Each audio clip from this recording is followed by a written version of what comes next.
L'Assemblée va entendre l'allocution de son Excellence Monsieur Brice Clotaire Oligui Nguema, président de la République gabonaise, chef de l'État et chef du gouvernement.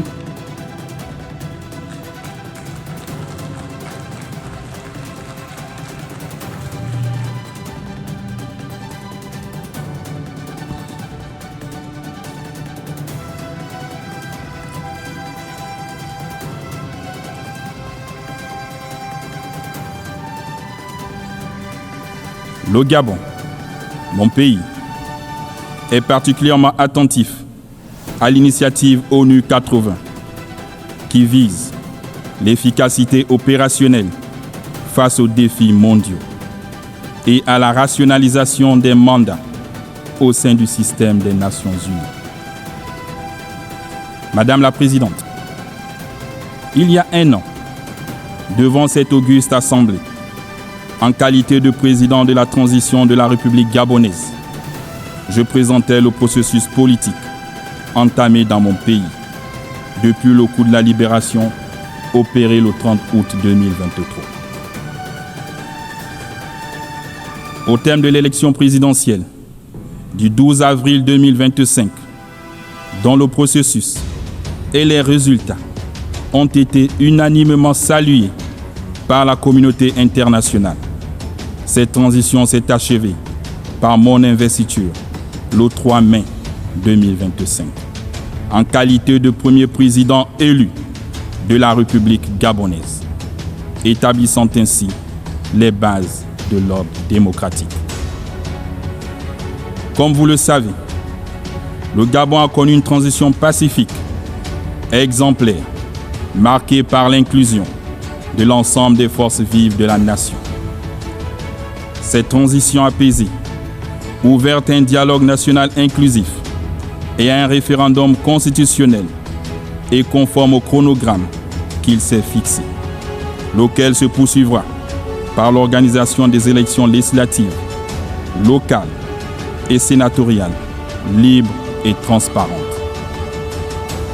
Pour ce faire, le premier et le second tour des élections jumelées, législatives et locales, se tiendront le 27 septembre et le 11 octobre 2025. En ce qui concerne l'élection des sénateurs, celle-ci aura lieu le 8 novembre et le second tour est fixé au 29 novembre 2025, en vue d'un retour définitif à l'ordre constitutionnel dès janvier 2026. Nous pensons légitimement ce processus pacifique et historique pourrait d'ailleurs faire l'objet d'enseignements et d'études dans divers milieux. Le peuple gabonais a puisé les ressorts de ce succès dans son histoire, sa culture de paix et sa vision partagée du futur. C'est l'occasion pour moi d'exprimer au nom du peuple gabonais et au mien propre nos sincères remerciements à l'Organisation des Nations Unies pour son accompagnement multiforme.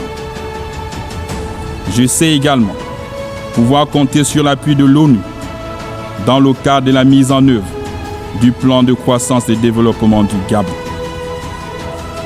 Ce plan met l'accent sur l'augmentation de notre capacité énergétique, le renforcement des infrastructures, le développement du numérique et l'employabilité des jeunes. Mesdames et messieurs, le Gabon revient devant vous avec un message clair. Notre pays a changé.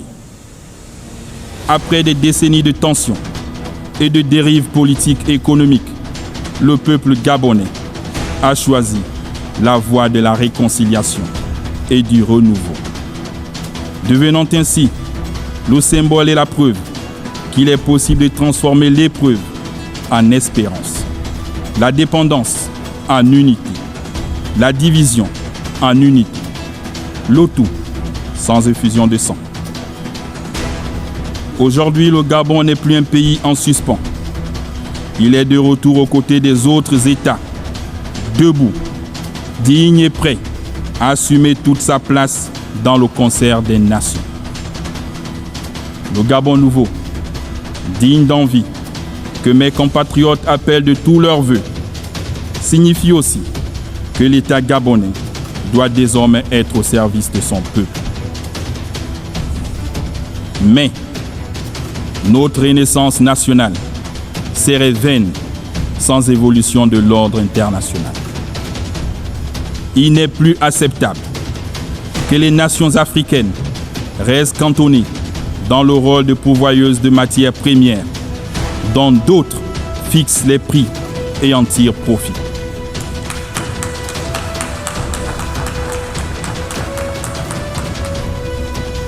C'est donc le lieu pour moi d'inviter les investisseurs publics et privés à nous accompagner dans le cadre de partenariats gagnant-gagnant. Nous avons décidé de transformer nos ressources sur place, de créer des emplois chez nous, développer des filières industrielles africaines et dialoguer avec le monde sur des bases d'équité, de probité et de respect mutuel pour notre essor vers la félicité. Dans sa marche vers le développement, le Gabon, pays de paix et d'opportunités, continuera d'être une terre d'accueil pour tous ceux qui s'engagent à respecter nos lois, nos valeurs républicaines et à contribuer de manière exemplaire à l'essor national. Distingués délégués, mesdames et messieurs, cette 80e session de l'Assemblée générale ayant pour thème « Mieux ensemble, plus de 80 ans et plus pour la paix, le développement et les droits humains » se tient dans un contexte international marqué par des crises économiques, environnementales et sécuritaires qui appellent à un engagement collectif plus soutenu et plus ferme. Ceci est une invitation urgente à faire face à ces préoccupations, conformément à l'esprit et à la valeur de la Charte des Nations Unies. Mesdames et messieurs, le monde offre aujourd'hui un visage profondément différent. Alors que l'humanité n'a jamais disposé d'autant de moyens technologiques pour assurer son bien-être, jamais la paix et la sécurité internationale n'ont paru si fragiles et si menacées. Il est plus que temps que la paix règne sur la terre, et particulièrement en Afrique, si meurtrie par des conflits dont les donneurs d'ordre et financiers se trouvent hors du continent. Que les âmes se taisent en République démocratique du Congo, au Soudan, dans la Corne de l'Afrique et au Sahel. À cet égard, plutôt que de toujours stigmatiser et condamner les États du Sahel, la communauté internationale gagnerait à les soutenir dans leur lutte contre l'hydre terroriste. Mesdames et messieurs, le 12 décembre 1988, le Gabon reconnaissait officiellement l'État de la Palestine. Hier comme aujourd'hui, nous soutenons la solution à 2 États, seule voie, conforme aux résolutions des Nations Unies, pour garantir une paix juste et durable entre Israéliens et Palestiniens, autant que la sécurité internationale. De même, le Gabon ne peut que réitérer sa position en faveur de la levée de l'embargo imposé à Cuba en raison de son impact négatif sur le bien-être des populations. Nous réaffirmons solennellement notre plein appui aux efforts internationaux menés à travers le monde pour parvenir à la paix. Ces efforts devraient être centrés sur l'humain, notamment les femmes et les jeunes.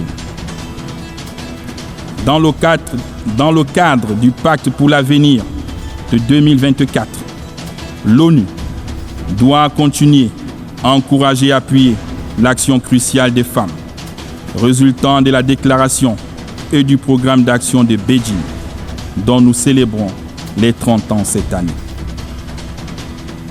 Madame la Présidente de l'Assemblée générale, Monsieur le Secrétaire général des Nations unies, la triple crise planétaire, des changements climatiques, de l'appauvrissement de la biodiversité et de la pollution est une menace existentielle pour l'humanité.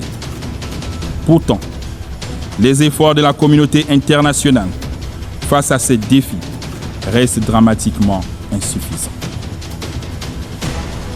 Le traité de la biodiversité, au-delà des juridictions nationales que nous venons de ratifier, vient combler un vide juridique et offre un cadre ambitieux pour une gouvernance équitable et durable dans la biodiversité.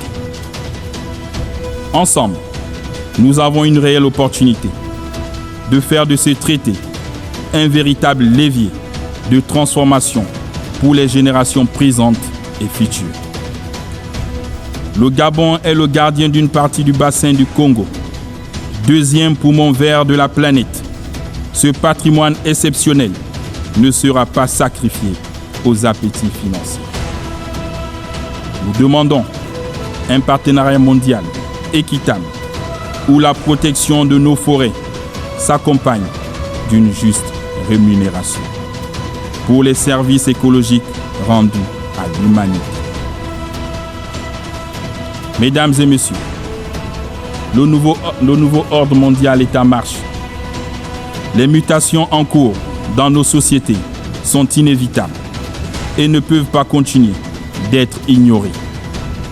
La paix et la justice internationale ne seront garanties que par un multilatéralisme revitalisé, notamment par la réforme du Conseil de sécurité, tenant compte des exigences africaines exprimées à travers la déclaration de Sirte et le consensus des îles Unies, auquel le Gabon est fermement attaché. En souhaitant plein succès à nos travaux, je formule mes vœux d'heureux anniversaire à notre organisation. Je vous remercie.